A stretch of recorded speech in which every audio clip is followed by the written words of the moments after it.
Hello and welcome to my video blog where I will be discussing One Flew Over the Cuckoo's Nest by Ken Kesey, a novel about the goings-on in a mental institution and, more importantly, a battle between a rowdy new patient and the power of the Combine. So as I read, I will be giving my honest observations, character analyses, and predictions without reading ahead or looking things up on the internet to make it seem like I'm just really good at predicting things.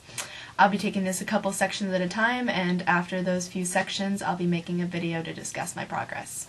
In this first video, I will be discussing my initial reactions to the writing, the setting, and the characters introduced in the first couple sections, stopping around page 13 with the introduction of McMurphy. First, I'm going to look at the title. The title actually comes from a children's rhyme, which is One flew east, one flew west, one flew over the cuckoo's nest. This strikes me as a bit eerie because whenever children are heard singing nursery rhymes in books or movies, it always adds to a bit of an ominous mood.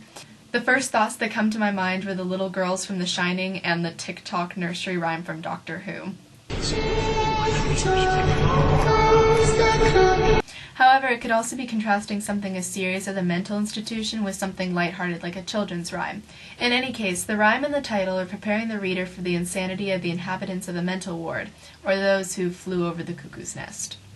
As I begin to read, I notice that the writing is a bit stream of consciousness style, not nearly as much as Catcher in the Rye, say, but it's not totally structured, and later on we find that he is actually telling the story to someone else in the same way that Holden Caulfield is in Catcher in the Rye. This explains why there is improper grammar and slang used in the book, because the writer is writing the way he thinks. The narrator is probably not all that well educated, seeing as his grammar isn't always proper, but he seems to be pretty bright, or at least really observant.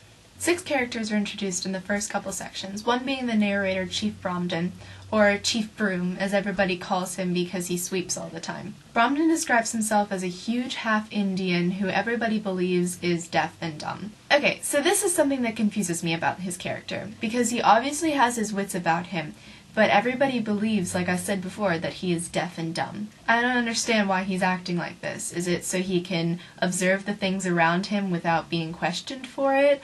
Or is there actually something wrong with him? Is there a reason why he acts like this? Is it like a protective shield against people? I don't understand exactly why, but I guess eventually we'll find out. I'm really interested to see why he is in the ward in the first place. The 3 characters first introduced by Bromden are the 3 black boys, who I see as more of one unit since none of them have names and they all generally act the same. They commit sex acts in the hallway and get it mopped up before Bromden can come catch them. Bromden seems afraid of them, as I'm assuming do most of the patients. It's a really great bunch of guys to have in a mental institution. If these are the type of people that work in this place, it's obviously not a very pleasant, friendly atmosphere, and they're only part of the workforce. Nurse Ratched, or the big nurse as Bromden calls her, is the head nurse of the hospital. She made me cringe when I read her description. She enters with a gust of cold, and she has these orange nails and lips and this bag that carries equipment that's supposed to be used on her patient. She's just, I just don't like her character already, even from her first description. And then, through Chief's eyes, we see her transform into this huge monster machine when she sees the black boys slacking off. She screams at them and looks like she's about to wrap her arms around them multiple times.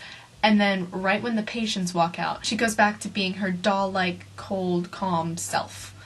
I looked up the word ratchet, and it's spelt differently, but it's actually a tool that's used to tighten bolts into place, not to be confused with the modern use of the term.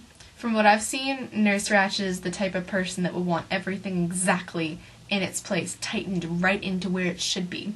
Because Chief saw her explode like that, she sends him to go get shaved, which doesn't really sound like a haircut by the way that he responds to it. He kind of draws into himself and thinks about this happy memory of him and his father and a blue tick hound going hunting together.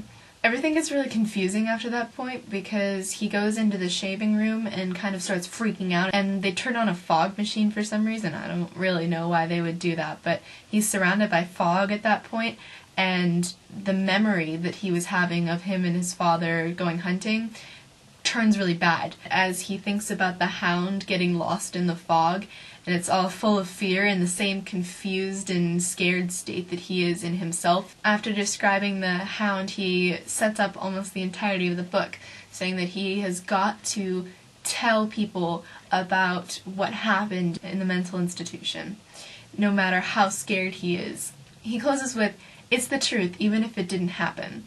And I'm assuming that this means that a lot of what he's going to be talking about is going on inside of his head or while he's in a drug state, so it might not have actually happened, but he's telling the truth of what he saw. After he comes to, he introduces the final character that's introduced in these first couple sections, the final main character anyway. This man is Randall McMurphy. He's a new patient on the ward, and he's totally different. He first gets in and he walks around talking to all the patients and showing them cards with 52 sex positions.